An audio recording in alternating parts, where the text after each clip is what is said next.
Burley Sew.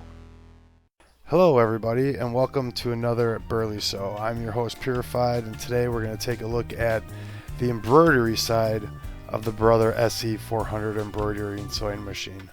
Let's start off by taking a look at the embroidery attachment. You can see this channel here. This is the channel that fits over the base of the sewing machine, and it just slides in. And then now right here you can see the carriage. You want to be careful of that whenever you're handling the machine. On the end here is the handle. Inside there's a clasp that you grab to activate this locking mechanism for when you want to remove the embroidery unit from the machine. And now let's take a look at the machine itself. This is the part that slides into the embroidery unit. You can see that you just take this little piece off, and that narrows down the arm and gives you the room to slide it right over. Now on the back of the machine, I'm not sure if when you are in embroidery mode if the feed dogs automatically disengage. So you're going to want to disengage the feed dogs. You can see I've got them in the down position right now. So I think it would be a good idea, as just a best practice, to keep them in the down position and then remember to put them in the up position when you want to do some regular sewing. Next, you're ready to attach the carriage, which just simply snaps right into place. This is what the LED screen looks like before you snap the carriage into place. And then when you click it into place, you get this message that the carriage may move, or it will move. When you click OK and acknowledge the message, you can see that the carriage moves into its starting position, and you're ready to choose your design. Alright, so there's a lot going on this screen. I'm going to do a separate video on this. For now, I'm just going to choose a design that I imported into the machine, and you can click the link here to see how I did that. But I'll be doing another video that goes into detail on all the different features that you can access while embroidering through the digital display. So now let's take a look at the embroidery foot. This is the Q foot, and you can see what it looks like here. It has the hole on the bottom, and then you can see this arm kind of where my thumb was, but it's going to fit right where your other feet, presser feet, go. You can see it takes up that whole area, so you're going to be taking some parts off. And it sits, there's a top arm that sits on this tightener for the needle, and you want to make sure that the needle's in the upward position. Then next, you just drop the presser foot off, get a screwdriver, and unscrew this screw here to take off the holder.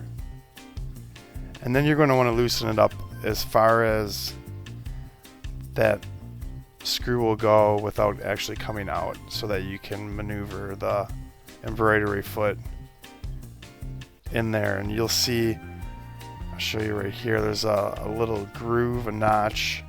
It's going to slide right over the body of the screw. There it is. It just slides right in there. So it kind of grabs and hugs around the sewing arm. Just like that. Tighten it up a little bit. And then over on this side, there's a lever on the back. You squeeze it and it'll kind of snap into place. You'll feel it when it's in an upright position. And it'll kind of stand there by its own. You just kind of squeeze the little lever in the back. And then now as I tighten it up, you'll see it kind of suck up and get tight there. And now the embroidery foot should be squarely in place. You can tell right here this top bar will sit on top of that needle tightener. And you're going to want to make sure that that's tight, because this thing's going to be moving up and down pretty rapidly. And if that's not tight, it's going to slip out of place and you could possibly break a needle. So I always give it a nice little snug turn just to make sure, and you want to keep checking that through your projects. Next, you're going to want to thread your needle and your bobbin. You're going to want to use embroidery thread for that. And you can click on the links here. It's the same as any other threading, so just click on one of these links to learn how to thread the bobbin or the needle. One thing I want to touch upon real quick though is that the cap that holds the spool on when you're using embroidery thread is usually a smaller one. You can see the end of the spool is much more narrow than a regular spool of thread.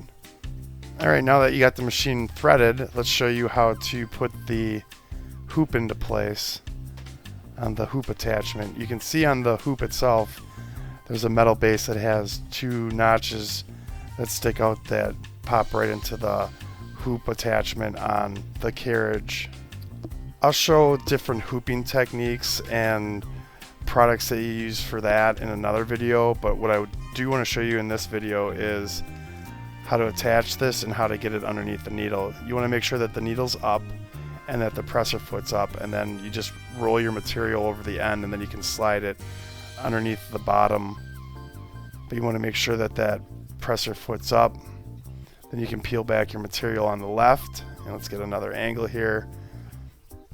You can see how it lines up onto the hoop attachment, and then from the top here, here's one more angle. You just take those notches and then you're just going to kind of wiggle it and you'll feel it catch into place.